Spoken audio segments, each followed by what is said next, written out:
Hi, it's Paul from Hench Herbivore. I've got my wonderful chef friend Sara around today. Hi. And she's going to show us how to make a very healthy yet extremely delicious Christmas cake. If you want more delicious recipes, hit the subscribe button, click the bell icon so you're notified of new uploads. Sara, why don't you introduce us to the fellas? What we've got in here is we've got 950 grams of the fruit. Now you can use whatever fruit. So because it's a Christmassy cake, we've got like the larger raisins and sultanas, but we've got lots of cranberries in there, which is really Christmassy. That looks really pretty. So with that, what you need to do is that needs to be plumped up. Because you're using the fruit to sweeten the cake, you want that nice and plump and you want the fruit nice and juicy. Sure. The only thing I will say with the fruit is to make sure that you check your ingredients when you buy it, because some fruits will have oil or apple juice or added sugar, so you want ones that maybe have got just a little bit of rice flour, which stops it from sticking in the packet. So that's basically what it is. And also if you're allergic or got an intolerance to sulfites, you need to watch that on the ingredients. Yeah, and that's bad for our health anyway, so none of that nasty sulfur dioxide. No. So what we would do then is I would make up 550 mils of tea. Now, because it's a Christmas cake, I'm using a spiced tea. Nice. And I would use 4 tea bags in there, so it's nice and strong. So you would boil your water, put your tea bags in, make it really, really strong, and then you would pour it in on the fruit, give it a stir around, and then leave that overnight. So then what happens is once it's been soaked, so if I move this out of the way. Oh, so you made this one earlier? So I did this yesterday. So you can see there is still some tea in the bottom there, which is what you want. It has to be left for at least 3 hours, and the easiest way to do it is when I know that I'm making the cake, is I'll do that before bed, and I'll just leave that, and then the next day it's done. I don't have to worry about it. So there's very few ingredients we need to add to this. Because it's a Christmas cake, we're going sort of quite spicy. So I'm going to add in here a teaspoon of cinnamon. Cinnamon. Okay. 2 teaspoons of ginger. So as you can see, I'm heaps ones. I like my cake spicy.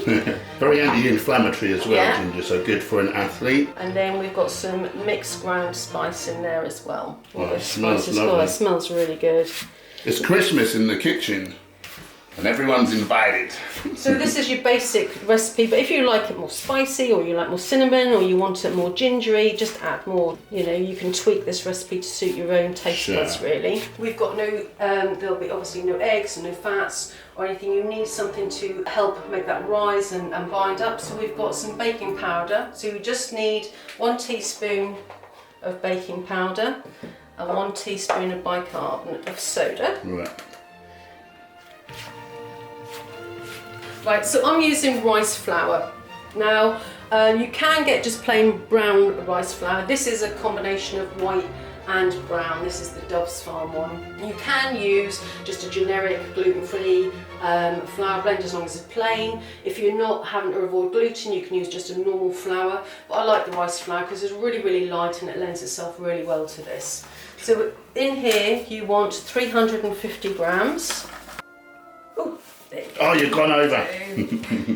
Okay, so mixing this in it's because there's a lot of flour here, and the temptation is to add more liquid to it, but it doesn't need it, because what will happen is when it's cooking, all that tea that's been soaked up by all the fruit will then start to release out of there. So you just need to make sure that you incorporate all the flour. So there's no added sugar? No added sugar. Wow. You don't put any sugar in here at all. That's because really good. There's so much fruit in there. Sure. The sweetness all comes from the fruit, so you don't need to add any sugar or maple syrup or anything to this. That's amazing.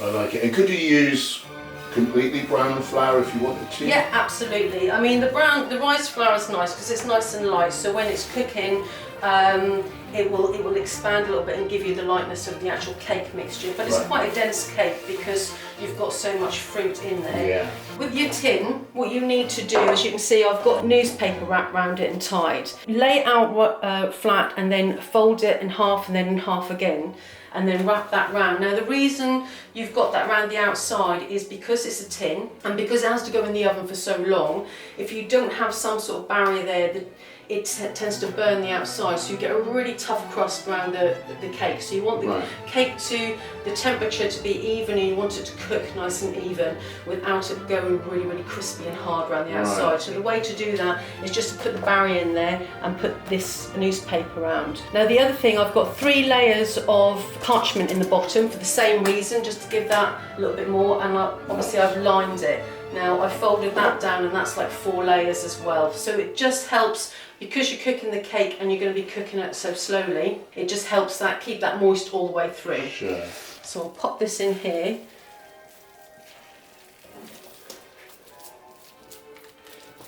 So take a few almonds and just we'll press a few of those in there. Nice, and just pop them in. Nice. And that's it. With this, what you do then is I would cut another piece of parchment, so you've got a circle, maybe 2, and put them on the top of the cake, and put that in the oven at 180, which is about gas mark 1, I think. And it needs to go in for about 2 1/4 to 2.5 hours. So it's a really, really low heat. So the reason you put the parchment on the top is to stop the top from burning. So once it's been in there an hour, I would get it out and just check it. Just make sure everybody has a hot spot in their oven as well. So you might find that one area of your cake is cooking quicker than the other. So then just give it a quick turn in the oven and put it back in there. I would cook it for the 2 hours, and then once I get that out, I would then take the parchment off the top. And then the last sort of 15 minutes, half an hour, I do it without the parchment on. Kind of brown. Yeah. Now everybody's oven is different. So if you check it, keep checking it every sort of 10 minutes or so, and you see it's browning a bit too much, stick the parchment back on and stop that from browning. Cool. So you're looking 2 1/4 to 2.5 hours. So you just stick a skewer into the centre of there and pull that out, or a knife, and if it comes out clean, then the dough mixture, the batter that's around the cake, that's all cooked, so you can take it out. And now the important bit, the taste test. I love being a YouTuber, Sara. Oh, this looks amazing. I'll pretend that I'm going to eat a small piece of it, and then when everyone's not looking, it's a Christmas cake. That is amazing. I'm sorry, I'm going to have to eat a bit more of this before I carry on. This is so tasty.